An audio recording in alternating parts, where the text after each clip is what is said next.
Only two more Punters guys to go before the big one, of course, the Cheltenham Festival. And this weekend, it kind of looking towards the Aintree Festival, the Grand National. Plenty of clues, horses that have kind of got Merseyside on their minds, not Prestbury Park. The usual boys are with me, Joel and Frankie, and it could be a big weekend for the Skeltons, Joel.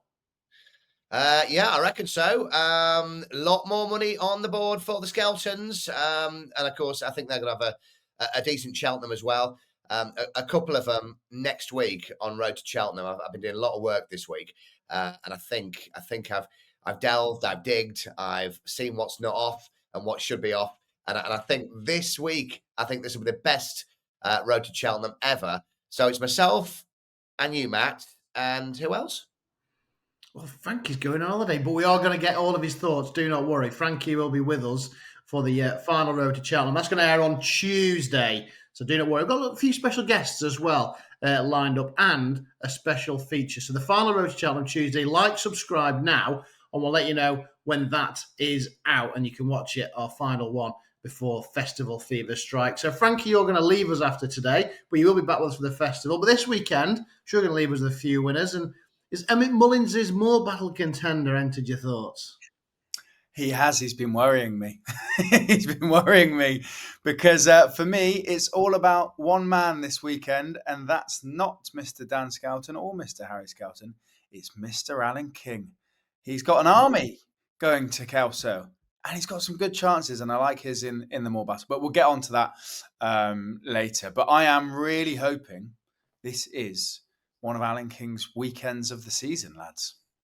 Okay, well, I'll tell you what, let's get stuck into it because the 110 has set it up really nicely because the Skeltons and Harry and Alan King go head to head. The Skeltons got Real Stone, Alan King with Helmvine in the Noel Filly Racing Silks. Let's start with you, Frankie, then. Is this one of King's winners of the weekend? I hope so. I really hope so. If he's not a winner today, then he might not win a race of this caliber ever because he has been expensive to follow Hulmes. He's been beaten favourite the last two times. What he did over hurdles hasn't really translated over fences. If you look at his hurdle form, he finished behind Secret Squirrel at Taunton. He finished in front of Be Aware, who's a big contender for the Cheltenham Festival for the Skeltons over hurdles. And then since switching to fences, second, fourth, and fourth. And it hasn't quite happened to him. But sometimes it takes horses a little longer.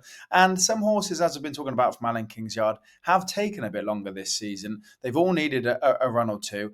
And they are kind of waiting for a bit of turn of fortune. And as I said a second ago, I hope that this weekend shows that. So this will certainly be the last time I back Hulmes, but this isn't exactly the strongest of fields. I don't think he has to do loads to win this. So, yeah, I'm with the King horse in the first. We got there with the King horse then, Joel. Do you agree, or you think the Skeltons can kick off with a winner? Yeah, checking him on. Real Stone, really strong at the weekend. Was pulled in when it won last time out, 33-1 winner, and drifted all day. I don't know if anyone had told the jock, but it won well last time at Wetherby. Look, I think the question was, explain the improvement of form, Mr. Skelton. He didn't even go for the leaves on the trees or anything like that. I think he was flabbergasted himself. And he said it was a change of the tactics and front run the horse. I think he's got tons in hand, front runs again, wins. I couldn't have an Alan King horse on my mind. Tom Bellamy riding, couldn't have him on my mind. And a bit like Carges at the weekend, I'm sure there will be 47 different pronunciations by 2:30 of Helvine. We got there then. Right, head-to-head in the opener then, and it's already started. We've got 10 races to look forward to, and they're at loggerheads already. Right, the Premier Chase. It looks a match. I mean, Lucinda Russell's Marella Lafonte, she is useful, but she shouldn't really be troubling Grey Dawning and Irico. Both got Aintree on the mind, but very different contests. Grey Dawning heading for the Bowl, Irico, the big one, the Grand National. Joel, what wins the Premier Chase at Kelso? I'm hoping Grey Dawning hasn't gone after the Betfred Chase at Haydock. I think looking back and hindsight's a waste thing. I wouldn't have gone there on that oral ground and having that big battle with Rob Pagay and then pulled up in the King George. And Irico, who'd have thought? The Grand National. Who'd have thought? Look, it's obviously a match, and the prize play has got to be with Irico, but It's a tough one. Unless you've got a strong opinion, it's a top 2 in the market, and it's a toss-up, right? Iroko can win this by 25 lengths, or can do now, because we're all sorted for the Grand National, right? There was a quote from, I think it was Josh Guerriero, about the fact that they were going to run at Kelso because horses coming off their last run, either right-handed or left-handed, had a really bad record in the Grand National, and that's why they were going. Didn't say we're gonna go and win. It was. I'll find it for you while Frankie talks in a minute. It was a very bizarre quote, but I would go Grey Dawning, very, very short, and just hope that horse hasn't gone, because and they haven't ruined the horse, because I really, really love the horse. Beautiful horse to look at, and I just thought it was sad to see at Haydock. I'll find the quote. You move on. I do agree, Joel. Yeah, there is a slight worry in the back of probably punters' minds, particularly if you're backing Grey Dawning at 8-11 off the back of a really tough race and then pulled up. It doesn't fill you with confidence. What you'd like to see is Grey Dawning win this well and it be the perfect setup for Aintree. And what I'd like to see from Iroko, even if he doesn't win, is just a bit of a more straightforward race from him, get into a better rhythm, travel better, jump better, and that would set him up nicely for the National. So, as strange as it sounds, for both of these, I don't think the trainers would be overly... Actually, the scouts would be disappointing if they were beat, but Iroko could run a nice race in defeat and it wouldn't really matter. I think Grey Dawning should win. I don't think he's one for the Accas, though. I wouldn't go that far and say he's a certainty at his price.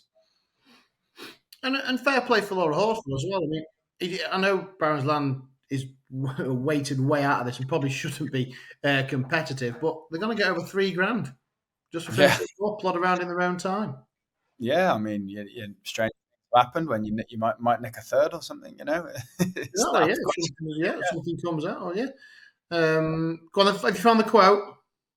Yeah, the record of horses before the Grand National going right-handed isn't very good for some reason. So it'd be really good to go to Kelso left-handed and see how we get on. It wasn't worth waiting for, to be honest. Yeah, I'm not sure. Not sure what the 220 Kelso moving swiftly on. The Scotland's got a hat-trick seeker, Ace of Spades, Frankie. Yes, there's a couple in here, or the top 2 have won last time out. I'm going to have a poke at a bit of a price here. Joe Cooker for the Menzies team. She's in half decent form as well, 16% strike rate. I didn't mind the way that he raced last time out, considering it was over 3 miles, and he actually came into the race with a half decent chance and then maybe faded a touch late on. But this is back to 2 miles 5. He'd previously won at Hexham easily over 2.5. I think this kind of intermediate trip, and with the slight incline that Kelso has at the finish, kind of makes it like a 2 mile 6, 2 mile 7 type test, or you need to be a bit more than a 2.5 miler, and sometimes can suit those staying types. I think he is one, and I just think he was in a really good race last time, Joe Cooker. So this looks more doable. He does have to carry 12 stone, but I think he's overpriced for sure, and I'd give him a chance in what I think is quite an open race, to be honest. Joe Cooker then. Any quotes, Joel, or just straight out fancy? Yeah, there's one from Nicky Richards. Yeah, I've done the research. Yeah, Nicky Richards says we definitely run at Kelso in the 220 on Saturday. We're hoping for a good run, and I am as well with Nabwood, or Knobwood, as I've called him the last 4 runs. Was won by a head. Was held up at the end of January. Well fancied that day. Went off 11-4. And was beaten by Ginger Mail of Nick Alexander. Now, it was pulled up on Valentine's Day when I backed it, and it was a really strong, really bizarre one. I've not seen this. It's a quote from the vet who said he had heat strain. Now, I remember Valentine's Day, and it was about -2, and it was freezing. So that would have been a concern. Seated at the 3rd at Haydock last time out. But looking through the form, January and February is time to catch this horse. And at Kelso, last year, January and February, 12 length win, 3 1/4 length win as well. And I've had this in the tracker. So Knobwood, for me, about 8-1, I think. Knobwood up on Valentine's Day. That's... Couldn't help yourself, could you? Couldn't help yourself. Right, moving swiftly on. This 255 is a great race. Absolutely It love is. this.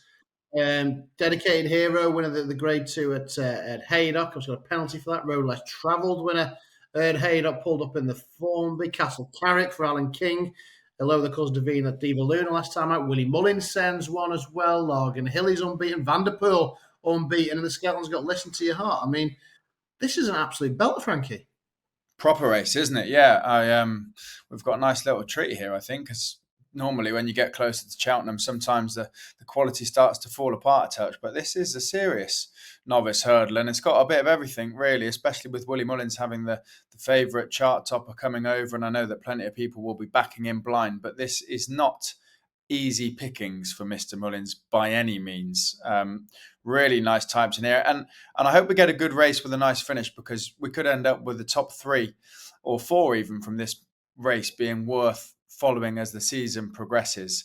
For me, I'm interested to see where Joel goes, but this is another vote in Mr. Alan King's yard for me, Castle Carrick, who was travelling all over Diva Luna last time at Sandown. That was only his second start, his first over fences. Hurdle. Looks a big baby. Looks to have a lot of talent. I'd have him here, and then be really interesting if he does show up and put in a performance like I think he can, to see what he does at Aintree. I reckon he could be a nice horse, Castle Carrick. Yeah, he did looking at Sandown. Better ground here this afternoon, but he has already won in Scotland. Joel? We've talked about when Venetia's in form, your backer. Saturday, Sam Thomas, you back him. Charlie Deutsch over fences. And when the Pauling form is like this, Ben Pauling, 52% last couple of weeks. Ben Jones, 14 winners from the last 18. He's on fire. This horse 2 from 2. I really, really like this. Beat the well-fancied George's Lad from Emma Lavelle and Harry Cobden by a length. That was 2nd of January, and then beat some trees at 8-1 on at Ludlow last time. Maydor looked really good. Ben Pauling was on the radio this morning talking about, I hope he's not gone too soon with getting into form or whatever, because he's absolutely flying, and talking about this weekend, and I was with him. This weekend, Vanderpool is his strongest selection. So I thought, wow, I'll go for it as well. Lovely horse. So it's probably about 5-1, something like that. Yeah, no, I remember that George's Lad. I remember winning Heading-Chester Doncaster as well, and it did what looked a decent field. So the form is pretty strong for Vanderpool, but it is an absolute belting race, as is the Morebattle. Now, lots throwing their hat into the ring here, with a £100,000 bonus up for grabs for the winner of this to go on and win at the festival. We know, obviously, Frankie alluded to where he's going at the beginning of the show, so we'll start with you this time, Joel. This is as competitive as it gets. Yeah, I simply wrote on my sheet of paper for this one, favour and fortune. What has Frankie got to say? Is he going to make a compelling case? Because I really like favour and fortune. He put me onto this. I'm not a fan of Alan King. I'm not a fan of Tom Cannon. But put me onto this horse. Favour and fortune. This was the nap of the weekend from Monday. He obviously won the Scottish Champion Hurdle at Ayr last time, when Willie Mullins was sending every horse in his stock over to pick up the Trainers' Championship, and they had that fairly well handicapped Bailey stock, but he still managed to get his nose in front of him. Other nice horses in that Scottish Champion Hurdle: Affodil, Loda Sud, Rubo, Petit Tonnerre. Really strong race. Anyway, that obviously set me up to looking at him for this season. On his first start, he just faded. He actually turned for home in an all right position, and then just faded in the last couple of furlongs. You'd excuse him his first run. And then last time at Newbury in the big handicap, when Alan King was still operating at 0%, he finished 4th. Joyous One has gone up, I don't know, about a stone, I think. Lump Sum in there. Nice horse. Has a bit of collateral form as well with another of these. And then we got done for 3rd, unfortunately, for the trifecta from a late ride by Gavin Sheehan. Anyway, as I've been saying, I'm hoping for a turn of form from the yard, and he's got it all really to fall into his lap. He stayed at a mark of 140 the whole time. Yes, he's got a carry top weight of 12 stone, but he carried a fair amount of weight in the last handicap, and it was a good effort. So he needs things to go right for him. I'd like to see him rid him closer to the pace, but I've gone through the field, and I don't think there's a standout star in here that's going to turn into a kind of mid 140s, 150s horse, and he just sets a very good standard. There you go. That's what he has to say, Joel. No, I totally agree. That was the last time out, wasn't it? Where he put up every horse in the race and then claimed the trifecta the week after. But you should see the WhatsApp messages where he was like, "We just missed out for the superfecta as well," And if that horse in seventh would have come second, would have cleaned up? Would have been in Barbados. But no, I'm with you. You talked about it at the weekend. Favourite of fortune. I'm all in with you. So expect abuse or clapping emojis about 3:40 on Saturday afternoon. We'll know our fate, won't we? If I think Alan King's got 3 runners before the time we get there, and they might be tailed off at this rate. So. Right, there's also a good card add to Newbury. I think the ground might be quite testing this weekend. We've got a veterans contest kicking us all off at 1:20. Loads of familiar faces in here. I think the big, I know you like Sam Brown, Joel, but the big question is, can Harry Cobden get a tune out of Credo again? What a ride it was at Exeter. Could lightning strike twice? Or are you sticking with your old mate Sam Brown, for Joel? No, it was a brilliant ride. He has been doing that all season, mainly not for Paul Nicholls, apart from Rubo at the weekend. Everything else has been for Anthony Honeybold, or is it Lucinda that he's teamed up with lately as well? Sam Brown, and every time I mention Sam Brown, your heads go down and start taking the 13-year-old was second to Copperhead. It was an 11-year-old at Market Raisin, but those two pulled 20 lengths clear of that field that day. And if we go back a year, he was 9 lengths behind Shiskin, 4 behind Hitman, half a length behind Protector Rat and the Denman Chase. Look, you ain't improving at 13. Let's talk about this. But I really like Sam Brown. Always runs the race. I was hoping for a bigger price. Look, it's around 5-1. May drift on the day, and you're getting your money back if it finishes in the frame, obviously. But I think we're close to winning again. I really like Sam Brown, 13 years of old, bringing the cash home this weekend. And also, there's a on board as well. Yeah, there's that Chad Bament, yeah. Yeah, he claims a 10, the stable lad. So he's on, and he didn't outrun last night. It's very worthwhile, very decent £10 claim as well. Frankie, what wins the old boys? I think this is his day, Joel. I think this is the old boy, Sam Brown. Hey, I think it could be. You mentioned Chad Beaumont being a decent £10 claim. He rode him when he was second at Market Raisin, as Joel mentioned, when they pulled along with Clear third, and he put in a decent performance last time in a very hot grade 2 at Newbury. So he seems to be enjoying himself despite his old age. I really hope this is his day. It'd be awesome if he wins. Just to mention another horse, maybe not for Saturday, but perhaps to keep an eye on, Quick Wave, the mare for Venetia Williams, has been off 742 days. I just had a check at this veteran series. There is about 4 of them left. So who knows what sort of form she's in. And, she always tells her jockeys to be fairly sympathetic. So after a 742-day break, perhaps Saturday isn't the day, but she was talented in her time. And if she puts in a half-decent performance that suggests she still likes racing, then there's about 4 or 5 of these staying veteran chases left in the series, and might be worth keeping Quick Wave on side in the future. Okay, one for the future then. But Sam Brown, let's have his conditions this weekend, unanimous for the boys. And then we've got the Greatwood Gold Cup. Now, this is an absolute cracker. We've got the likes of Can Do Kid, and Paul Nicholls has been quite vocal in saying that this is a case of getting him a prep run for the Grand National. Obviously, Irico is entered here. He's also entered at Kelso. I think Kelso will be the first preference. We've got Frankie's Lamilos in here as well. Saturday Sam's got Vincenzo. And then we've got Billy the Real Rig Red, who also loves to get his toe in, and the ground can't be soft enough for him. And plenty of others as well that are in fair form.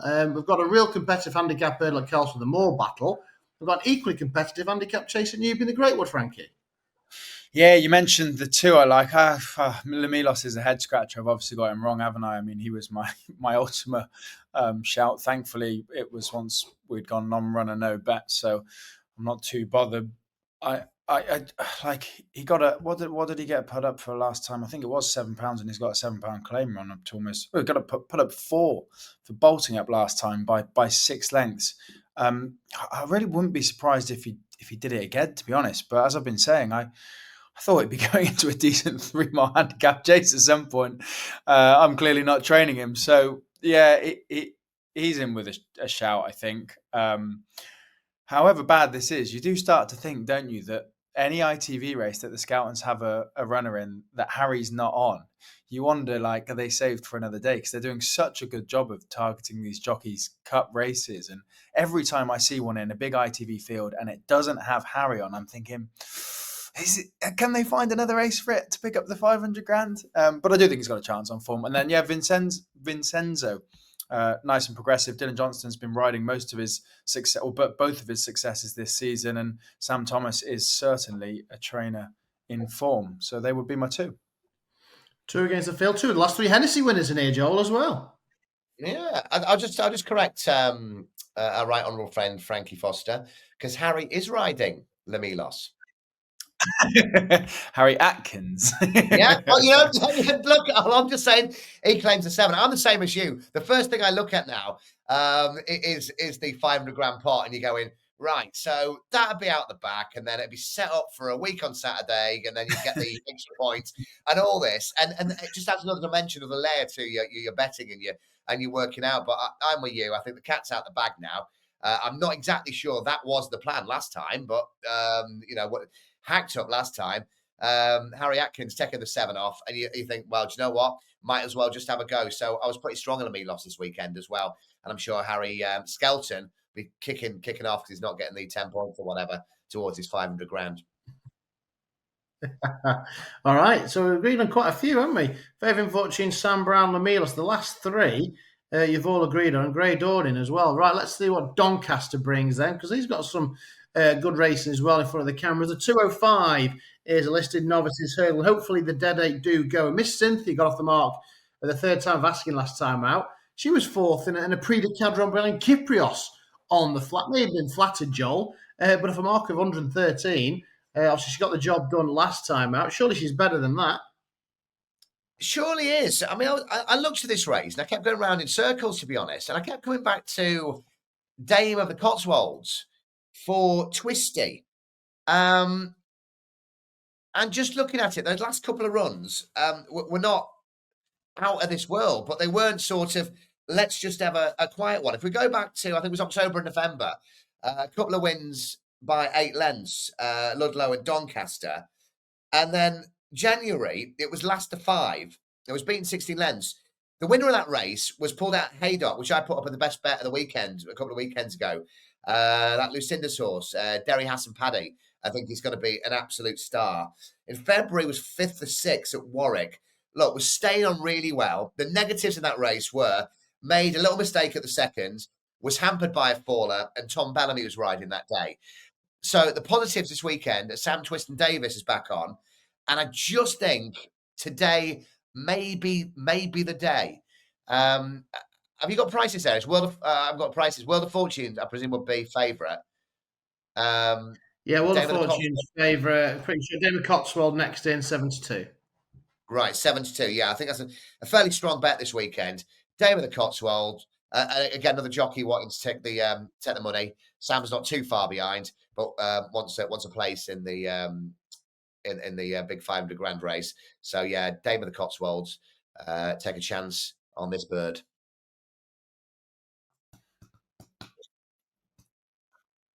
Not Kyprios, but it is Miss Cynthia for me. There's not a whole lot of experience amongst this field, and with Gorgeous Gav on board, a nice hold-up ride. Some of them maybe go a little bit too hard out in front. Miss Cynthia was held up when she won last time out as well. I could quite easily see her improving for the step-up in trip. And as I said, Mr. Sheehan on board with a patient ride, picking up the pieces, perhaps. Okie dokie, right, 2 more to go. 240, Donny. We'll have a laugh here, shall we? What price editor did you? 16-1. Is it the day? Good little race. Lots of course specialists in here. What have we got? We've got 7 course winners taking each other on. Editor G isn't one of them, but obviously you mentioned him a couple of weeks ago. He was pulled out. Are you sticking with him, Frankie, or is it too much? Oh, God. What was he at? His height, 166, March 23. Yeah, down to a mark of 140. Beating 53 lengths, 45 lengths, 28 lengths. I mean, the margin is reducing, but I mean, do afraid you think, in all I honesty, can. do you think Dan Skelton's not on the phone to Gary or Josh Moore going, how are you doing this?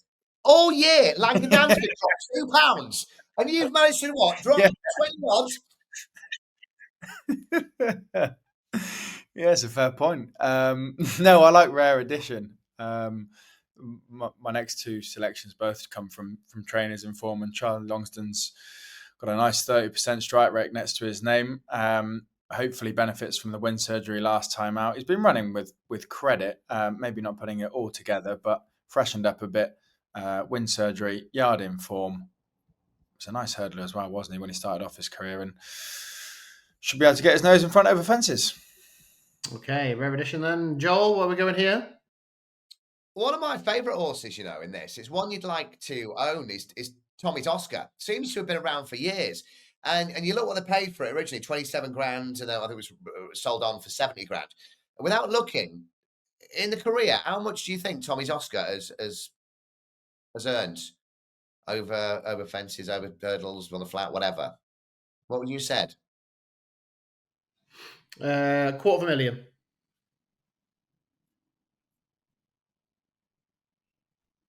$250,000. Frankie? Frankie? Me. I thought you'd frozen. Less. 200 grand. It's more. It's 271. I tell you what, the banter on this show this week is flying, isn't it? Every day passed away, the host are going for What gold. you're trying to say is we're both. Yeah. Oh, no. Well, I they- thought it was 271,244, but I just thought it approximated $250,000. I saw you looking. So fair play. Anyway, look, it doesn't seem to run a bad race, and a double figure price, I just thought would be in the three. I really hope that LSG with 4 stone in hand, if he's still got any ability, just goes off and wins by 25 lengths. I'd be really, really happy. And then, you know, Gary Moore gets onto Dan and goes, "That's how you do it. I'm still the man." But Tommy's Oscar for me, and for your pound each way, Edison Digit. Okay, right. That brings me on to the Grimthorpe, and I'll stick with you, Joel, because you mentioned all of these kind of like handicap snips and getting reduced, which brings me to the twisters we've all been caught running here in the Grimthorpe. Now, obviously, he's been around a bit. He was with Twister, then he went back to Christian Williams, and now he is back with Nigel Twiston-Davies once again. Do you know what's gone on here? Because on paper, I asked that. I inquired, and it's there's not much to it. It's just a group of lads it's the first horse they've ever owned. They're having a bit of fun. They like both trainers. They wanted to have it at Christian's for a bit, and I guess go and see the yard and let it run under him. So it's completely honest group of lads, nice lads as well, just having a laugh with their first horse. and the fact it's called "We've All Been Caught." So this is essentially the reference is probably a bit old for you, but essentially having two women. You've got Shakira and Natalie Imbruglia, and you go, I like them both, but I just keep going back and back. And the fact the horse is called "We've All Been Caught." I thought there may be something more sinister or some falling out or something like that. Yeah, I thought, what is the reason for this? What they're doing? But yeah, it's not as sinister as you may think. I really liked White Rhino in this. It was the first leg. We got Boxing Day off to an absolute flyer, and we each way lucky 15 when it fell at the first. White Rhino. It's a horse that I really love. Kempton on Boxing Day. However, there was everybody just waking up from the hangovers saying, "Oh, it was skullduggery and all that." It was 4-1 overnight, opened up 7-1, and I think went off 12s and fell at the first. So I really like that, and I really like Twig as well. Second to the ill-fated Chianti Classico in the Ultima last year. It's a horse that travels strongly, relatively jumps well, but it jumps better as the race hots up and gets warmed up. And of course, Twig, Ben Pauling in flying form. Bo Morgan takes the ride, so we can't go with a stat again with Ben Jones of 14 from the last 18. But Bo Morgan takes off the 5. So I'd probably go with the forecast here. I mean, Frankie would claim the trifecta, but I will go White Rhino to beat Twig. Just letting you know that I've done all my research, he says, just dropping that one in again. He's ill-fated. He's not passed away, County Classico. He just had a really bad injury. I know, but look, I have a bad injury. Have you seen my broken finger? That's my broken finger. Yeah, well, yeah. I mean, but I'll never be able to use it again. I'll never be able to use it again. I'm not dead. Christ. And the Racing Post killed off Tiger all last week as well. Frankie, what are you going with? Twig. It's got to be Twig. Bo Morgan claims 5 and has ridden him his last 14 starts. So we can't necessarily claim that 5 is doing a lot of difference to his handicap mark, but they do get on well together, and they did finish second in the Ultima, as Joel mentioned. And a horse of that quality around the same sort of mark when the yard is absolutely flying, I do think you've got to take your chance. He's family owned, isn't he? His mum or his family. Luke used to ride it, and Bo used to ride it as well. So sorry, the Morgans. Yeah, sorry, I thought I meant Paulie. You're right. Yeah. Mrs. Georgia Morgan says on the Racing Post. There you go. Right. Best bets time. Frankie. Favourite fortune, are we? Yeah, it has to be, yeah. I backed him at the start of the week, and there was a bit of twitching this morning when I wasn't sure if he was definitely going to get declared. But yeah, favourite fortune in the Morebattle. Joel? And why not double him up at the festival? Ooh. County? Yeah, county. Yeah. Okay. Be under a penalty, wouldn't he? Okay. Joel?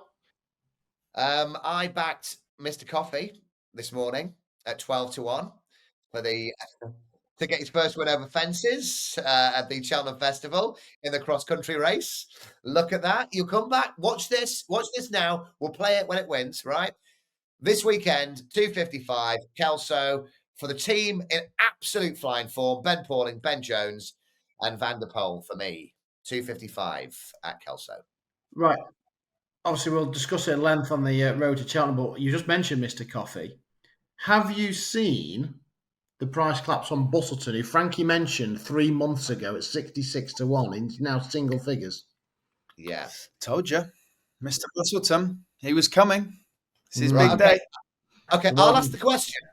Frankie, before the price collapse from 66-1, were the Frankie's millions on? The pennies. You backed it? Are you on any big prices? Because I missed it and I'm gutted because it's a horse that I like. I backed him at 33s. No, you shrewdy. Have you seen? 30 probably come fifth. You seen who's riding it?